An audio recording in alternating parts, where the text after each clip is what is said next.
ఈరోజు మనము 2026 ఏప్రిల్ 1వ తేదీ నుండి 10వ తేదీ వరకు కన్యా రాశి వారి యొక్క రాశి ఫలితాలు ఏ విధంగా ఉన్నాయో తెలుసుకుందాం.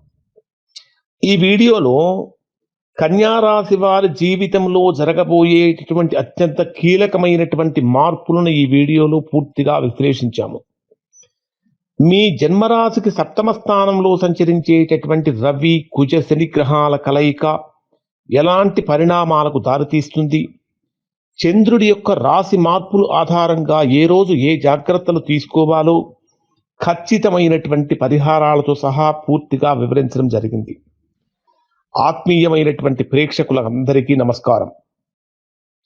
2026 ఏప్రిల్ 1వ తేదీ నుండి 10వ తేదీ వరకున్న గ్రహస్థితి కన్యా రాశి వారికి అత్యంత కీలకంగా మారబోతుంది. మీ రాశికి సప్తమ స్థానమైనటువంటి అంటే 7వ స్థానమైనటువంటి మీనరాశిలో రవి కుజ శని గ్రహాల యొక్క కలయిక జరుగుతున్నది. 7వ ఇల్లు అంటే సప్తమ స్థానం అంటే జీవిత భాగస్వామికి, వ్యాపార భాగస్వామ్యాలకు, సామాజిక సంబంధాలకు ప్రధాన కారకత్వం వహించేటటువంటి స్థానం. ఇక్కడ జరుగుతున్నటువంటి గ్రహ కూటమి యొక్క ప్రభావం కారణం చేత భాగస్వామితో మనస్పర్ధలు వచ్చే సూచనలు బలంగా కనిపిస్తున్నాయి. ముఖ్యంగా శని కుజుల కలయిక వల్ల అనవసరమైన పంతాలు పట్టింపులు మీ ప్రశాంతతను దెబ్బతీస్తాయి. మీ రాశి నుండి 6వ స్థానమైనటువంటి కుంభరాశిలో మీ రాశ్యాధిపతి అయినటువంటి బుధుడు మరియు రాహువు కలిసి సంచరిస్తున్నారు.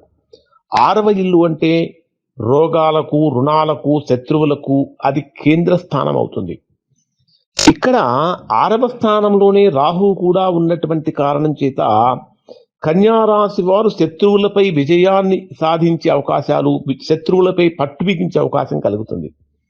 ప్రధానంగా మీ రాశ్యాధిపతి అయినటువంటి బుధుడు కూడా 6వ స్థానంలోనే సంచరిస్తున్నటువంటి కారణం చేత చర్మ సంబంధిత సమస్యలు కానీ, నరాల బలహీనత వంటి చిన్నపాటి అనారోగ్య సమస్యలు కూడా కన్యా రాశి వారికి ఏప్రిల్ 1వ తేదీ నుంచి 10వ తేదీ మధ్య వచ్చే అవకాశాలు ఉన్నాయి.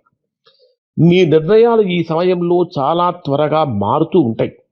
కారణం ఏమిటంటే కన్యా రాశికి దశమ స్థానాధిపతి కూడా బుధుడే. దశమ స్థానాధిపతి అయినటువంటి బుధుడు కూడా 6వ స్థానంలో రాహుతో కలిసి సంచరిస్తున్నటువంటి కారణం చేత తీసుకునేటటువంటి నిర్ణయాల మీద స్టేబుల్గా, స్థిరంగా ఉండలేకపోతారు.